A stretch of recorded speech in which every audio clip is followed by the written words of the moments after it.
નમસ્કાર વિદ્યાર્થી મિત્રો, ઓનલાઈન ચેનલ સુધીર સર બાયોલોજીની અંદર તમારું બધાનું સ્વાગત છે. હવે લાસ્ટ ટાઈમ આપણે ફટાફટ 2 મિનિટ રિવિઝન કરી લઈએ. લાસ્ટ લેક્ચરની અંદર આપણે કયા વિશે અભ્યાસ કર્યો હતો? તો સૌથી પહેલા તો એલર્જી વિશેનો અભ્યાસ કર્યો હતો. એલર્જી એટલે શું? તો કે આપણે કેટલાક વ્યક્તિ આપણામાંથી એવા હોય કે અમુક વાતાવરણના એવા સંવેદનશીલ દ્રવ્યો પ્રત્યે વધારે પડતા સંવેદનશીલ હોય, બરાબર? અને એ સંવેદનશીલ દ્રવ્ય ફોર એક્ઝામ્પલ ધૂળમાંના રજકણોની અંદર જીવાત હોય એ હોય, અથવા તો પ્રાણીનો ખોડો હોય, અથવા તો વનસ્પતિની પરાગરજ હોય. આની અંદર વધારે પડતા સંવેદનશીલ હોય, જેથી કરીને તે તેના સંપર્કમાં આવે અને એ વ્યક્તિને કાં તો છીંક શરૂઆત થઈ જાય, કાં તો શ્વાસ લેવામાં તકલીફ પડે, નાકની અંદરથી શ્લેષ્મનો સ્ત્રાવ થાય, એક્સેટ્રા એક્સેટ્રા.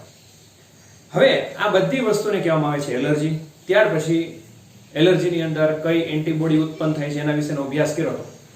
તો એલર્જીની અંદર કઈ એન્ટીબોડી ઉત્પન્ન થાય? તો કે IgE, બરાબર? આ ઉપરાંત એલર્જીનું કારણ શું? તો માસ્ટ કોષોમાંથી ઉત્પન્ન થતા દ્રવ્ય હિસ્ટેમાઇન અને સેરોટોનિન. આ ઉપરાંત એને દૂર કરવાના અલગ અલગ પ્રકારના કેમિકલ્સનો ઉપયોગ કરી શકીએ. એની અંદર એન્ટીહિસ્ટેમાઇન, એડ્રેનાલિન અને સ્ટીરોઇડ. ઓકે, ત્યાર પછી સ્વપ્રતિકારકતા. મતલબ શું થાય? તો કે આપણું ઇમ્યુન સિસ્ટમ આપણા જ અલગ અલગ પ્રકારના અંગો ઉપર એટેક કરે, તો એને કહેવામાં આવે છે સ્વપ્રતિકારકતા. હવે આજના દિવસમાં આપણે ભણવાનું છે શરીરમાં રોગ પ્રતિકારક તંત્ર. હવે આપણા શરીરની અંદર રોગ પ્રતિકારક તંત્ર મતલબ કે આપણા શરીરની અંદર ઇમ્યુન સિસ્ટમ શું ભાગ ભજવે છે, અથવા તો ઇમ્યુન સિસ્ટમનું કામ શું? તો ઇમ્યુન સિસ્ટમ એટલે શું થશે? તો કે આપણા શરીરની અંદર જે રોગ પ્રતિકારક તંત્ર છે એની અંદર સૌથી પહેલા તો કોનો સમાવેશ થશે? તો એની અંદર આવશે લસિકા પેશી, આ ઉપરાંત લસિકા કોષો, આ ઉપરાંત લસિકા અંગો અને વિવિધ પ્રકારની એન્ટીબોડી. આ બધા છે ને આપણા શરીરની અંદર આવેલા અલગ અલગ પ્રકારના અંગો છે કે જે બધા અંગો ભેગા મળે અને આપણા શરીરનું એક રોગ પ્રતિકારક તંત્ર બનાવે છે. હવે આ બધા અંગોનું કામ શું? મતલબ કે આપણા શરીરની અંદર આ બધા અંગો શું કામ કરે છે? તો આ બધા અંગોનું કામ શું છે? તો કે સૌથી પહેલા તો આપણા શરીરની અંદર કોઈ પણ એન્ટીજન બહારથી આવશે તો આ અંગો શું કરશે? તો કે સૌથી પહેલા એન્ટીજનને ઓળખે, મતલબ કે એન્ટીજનને સૌથી પહેલા ઓળખશે. ત્યારબાદ શું કરશે? તો કે તેનો શું કરશે? તો કે પ્રતિકાર કરશે. અને બીજું શું કરશે? તો કે એને યાદ રાખશે. આ ત્રણ કામ તમને સિમ્પલ 1 માર્કની અંદર પૂછાય કે આપણા શરીરની અંદર જે રોગ પ્રતિકારક તંત્ર છે એનું કામ શું? તો પહેલું આવશે કે એન્ટીજન જે બહારથી આવે છે મતલબ પરજાત દ્રવ્ય, સૌથી પહેલા એને ઓળખશે, પછી કરશે એનો પ્રતિકાર. એટલું જ નહીં, ભવિષ્યમાં કદાચ આવે તો એનો પ્રતિકાર કરવા માટે શું જોઈએ? તો કે સ્મૃતિનો ગુણધર્મ. તો શું રાખશે? એને યાદ રાખશે. ઓકે, ત્યાર પછી આગળ જોઈએ. હવે આ પ્રતિકાર તંત્ર છે એની અંદર ખાસ કરીને કાલે આપણે એક અગત્યની પ્રક્રિયા ભણ્યા હતા. કઈ પ્રક્રિયા? તો કે એલર્જીની પ્રક્રિયા. આ એલર્જીની પ્રક્રિયા છે એ ક્યાં મહત્વનો ભાગ ભજવે છે? તો મુખ્ય 2 ભાગની અંદર એમાં સૌથી પહેલું આવશે સ્વપ્રતિકારકતા અને બીજું આવશે અંગ પ્રત્યારોપણ. બરોબર? આપણા શરીરની અંદર મુખ્યત્વે રોગ પ્રતિકારક તંત્રના 2 કામ છે. એક તો સ્વપ્રતિકારકતા અને બીજું અંગ પ્રત્યારોપણ. મતલબ કે અંગ પ્રત્યારોપણ સમયે જો કોઈ દાતા કોઈ બીજા હોય, મતલબ પરજાત હોય, તો આપણું શરીર એના અંગને એક્સેપ્ટ કરતું નથી. અને આપણું શરીર એના અંગને એક્સેપ્ટ ન કરે તો એની પાછળ શું જવાબદાર હોય? તો કે આપણા શરીરનું રોગ પ્રતિકારક તંત્ર. આગળ જોઈએ. હવે નેક્સ્ટ ટોપિક છે લસિકા અંગો, મતલબ કે લિમ્ફ ઓર્ગન. લસિકા અંગો એટલે શું થાય? તો કે લસિકા અંગોની એક સિમ્પલ વ્યાખ્યા આપણે આપી શકીએ. શું? તો કે લસિકા અંગો એટલે કે એવા અંગો કે જેની અંદર સૌથી પહેલા તો લસિકા કોષો ઉત્પન્ન થાય. સૌથી પહેલા શું થશે? લસિકા કોષો ઉત્પન્ન થાય. ત્યાર પછી ઉત્પન્ન થવું જ જરૂરી નથી, એને શું કરવું જરૂરી છે? તો કે પરિપક્વન પણ થવા જરૂરી છે, મતલબ કે વૃદ્ધિ પામવા પણ જરૂરી છે, અને વૃદ્ધિ પામ્યા પછી શું થવું જરૂરી છે? તો કે વિભેદન થવું પણ જરૂરી છે. એટલે કે લસિકા અંગો એટલે શું થાય? તો કે એવા અંગો કે જ્યાં લસિકા કોષો ઉત્પન્ન થાય, પરિપક્વન પામે અને વિભેદન પામે. હવે પ્રશ્ન થાય કે આ બધા અંગો ક્યાં ક્યાં છે?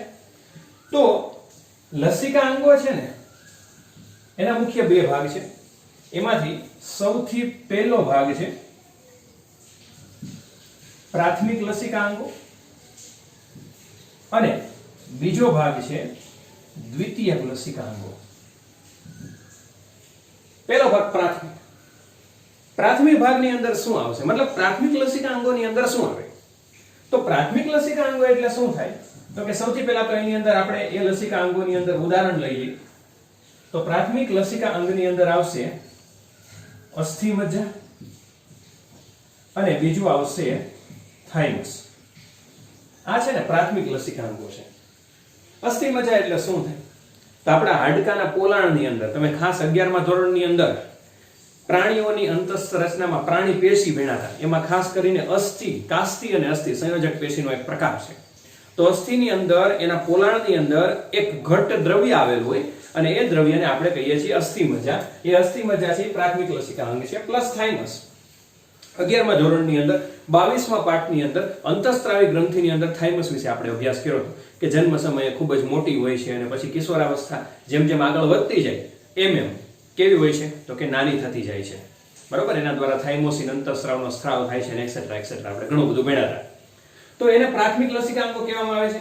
પ્રશ્ન થાય કે દ્વિતીયક લસિકા અંગો એટલે શું થાય?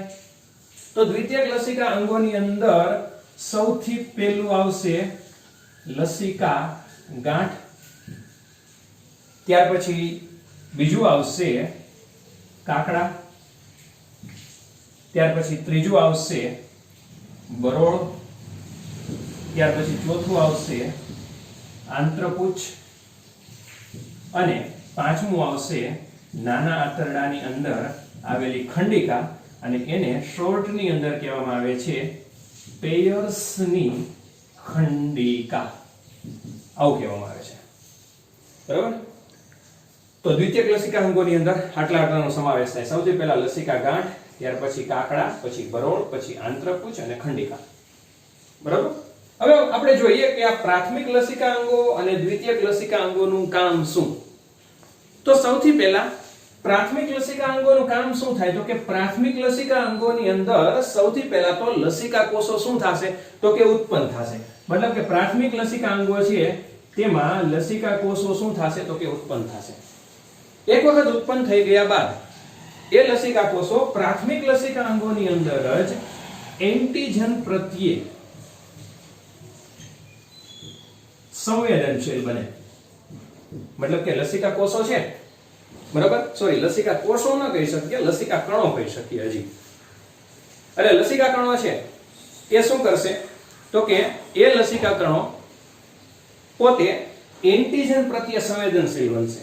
મતલબ કે એન્ટીજન છે ને એ ઓળખતા શીખશે. શરૂઆતની અંદર જ્યારે લસિકા કણો ઉદ્ભવ્યા હોય ને ત્યારે જ એને એન્ટીજન શું છે એ ખબર ન હોય. એ ખબર પડતા ક્યાં શીખે? તો કે પ્રાથમિક લસિકા અંગો, મતલબ કે અસ્થિ મજ્જા અને થાઇમસ. ત્યારબાદ શું થાય? તો કે આ બે વસ્તુ થઈ જાય, એન્ટીજન પ્રત્યે સંવેદનશીલ થઈ જાય પ્લસ ઉત્પન્ન થઈ જાય, ત્યારબાદ એ ટ્રાન્સફર ક્યાં થશે? તો કે દ્વિતીયક લસિકા અંગોની અંદર. દ્વિતીયક લસિકા અંગોની અંદર ક્યાં ક્યાં સમાવેશ થાય છે? તો લસિકા ગાંઠ, કાકડા, બરોળ, આંત્રપુચ્છની અને ખંડિકા. ત્યાં ટ્રાન્સફર થઈ જાય, મતલબ કે ત્યાં વહન પામે. હવે આ અંગો શું કરે છે? તો કે આ અંગો છે એ એન્ટીજન સાથે પ્રક્રિયા માટેનું સ્થાન પૂરું પાડે. જો પ્રાથમિક અંગોની અંદર શું કરે છે? તો કે પ્રાથમિક લસિકા અંગોની અંદર લસિકા કણો ખાલી ને ખાલી એન્ટીજન પ્રત્યે સંવેદનશીલ થાય છે. અને દ્વિતીયક લસિકા અંગોની અંદર શું કરે તો કે એન્ટીજન સાથે પ્રક્રિયા માટેનું સ્થાન પૂરું પડે અને પ્લસ લસિકા કણો છે એ કેની અંદર વિભાજિત થાય છે તો કે લસિકા કોષોની અંદર. મતલબ કે દ્વિતીયક લસિકા અંગો લસિકા કણોને કોષોની ઓળખ આપે છે. બરાબર, મતલબ કે દ્વિતીયક લસિકા અંગોની અંદર આ લસિકા કણો છે ને એ પરિપક્વ થાય છે. બરાબર, ઉત્પન્ન થાય છે પ્રાથમિકમાં અને પરિપક્વ થાય છે દ્વિતીયકની અંદર. આગળ જોઈએ હવે અલગ અલગ અંગો વિશેની જોઈએ. તો સૌથી પહેલા આપણે અભ્યાસ કરીએ અસ્થિ મજ્જા. અસ્થિ મજ્જા છે એ પ્રાથમિક લસિકા અંગ છે. હવે અસ્થિ મજ્જાનું કામ શું તો કે આપણને બધાયને ખબર છે કે અસ્થિ મજ્જાની અંદર લસિકા કોષો તો ઉત્પન્ન થાય છે, પણ આ ઉપરાંત અલગ અલગ પ્રકારના બધા જ રુધિર કોષોનું પણ ઉત્પત્તિ સ્થાન હોય તો કોણ છે તો કે અસ્થિ મજ્જા.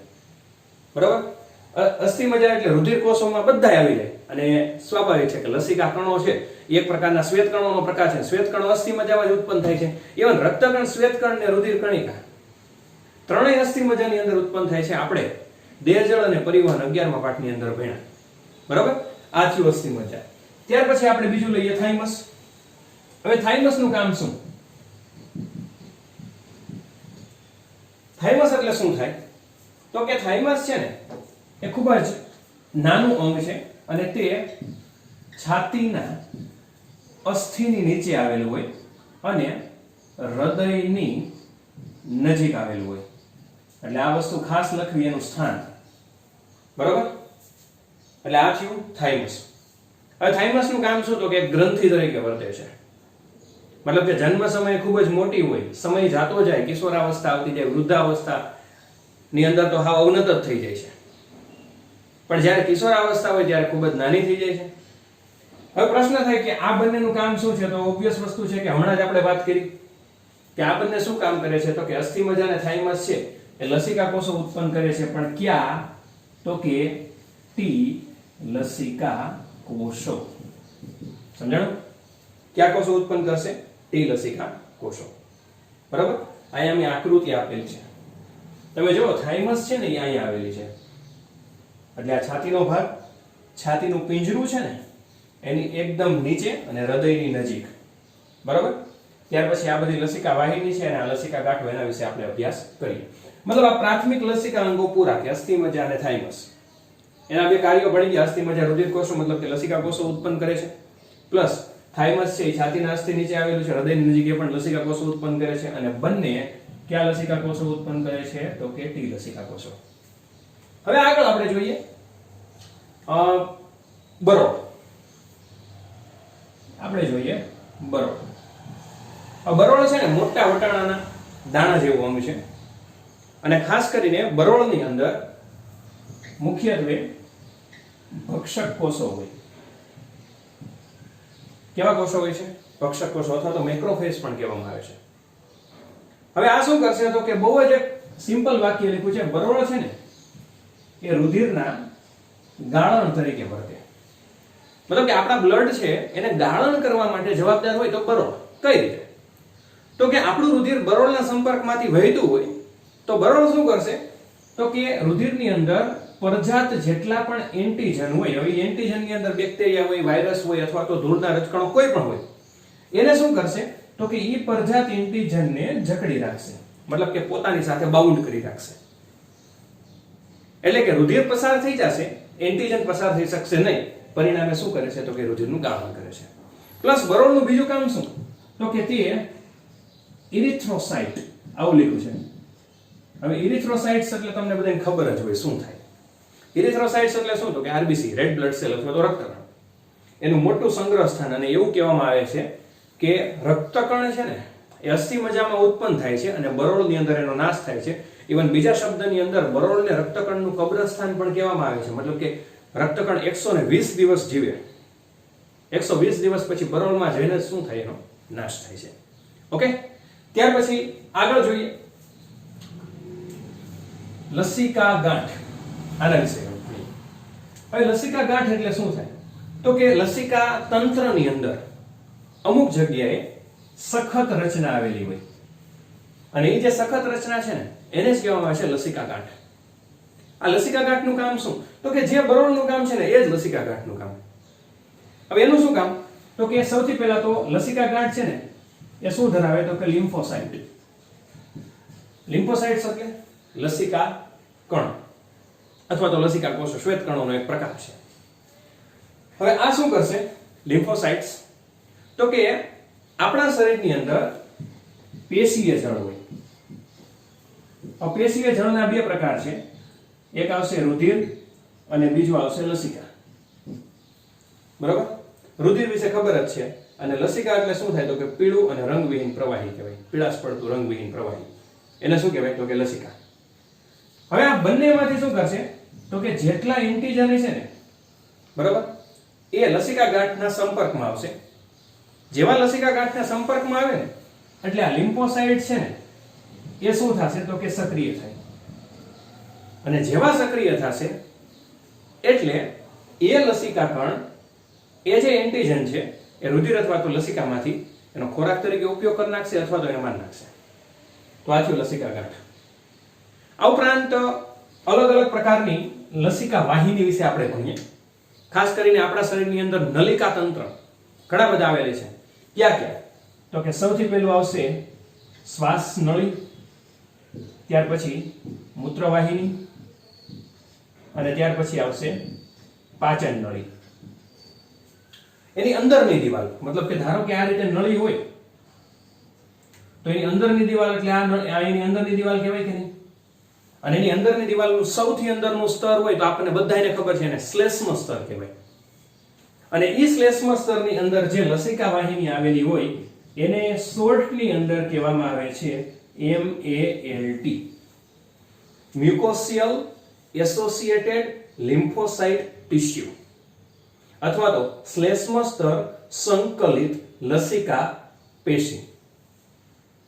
અને કુલ થઈને આપણા શરીરમાં જેટલી લસિકા પેશી છે ને એના 50% પેશી છે ને એ આ MALT પ્રકારની છે.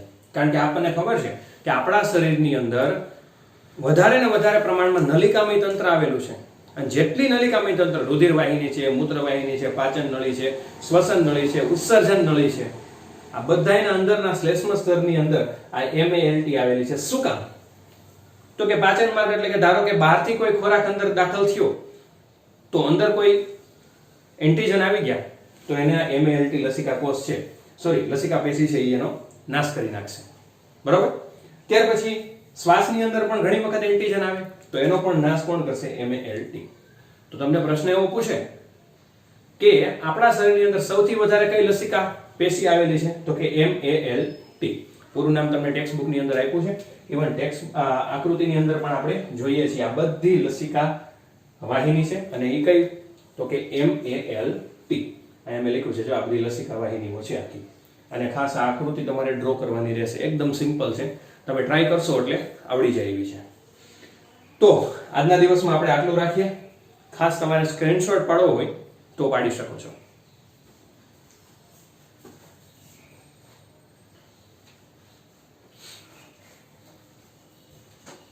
તો આશા રાખીએ કે આજના દિવસમાં જે લેક્ચર છે એ બધાને સમજાઈ ગયો હશે. વધુને વધુ વિડીયો જોતા રહો અને વધુને વધુ અન્ય વિદ્યાર્થીઓ સુધી પહોંચાડો. આગલા લેક્ચરની અંદર આપણે AIDS, એક્વાયર્ડ ઇમ્યુનોડિફિશિયન્સી સિન્ડ્રોમ, જે વિશ્વની અંદર ભયાનક રીતે ફેલાયેલો છે એ રોગ વિશેની માહિતી લેશું અને જે અસાધ્ય રોગ છે. બરાબર? ત્યાં સુધી ઘરે રહો, સુરક્ષિત રહો. જય હિન્દ, જય ભારત.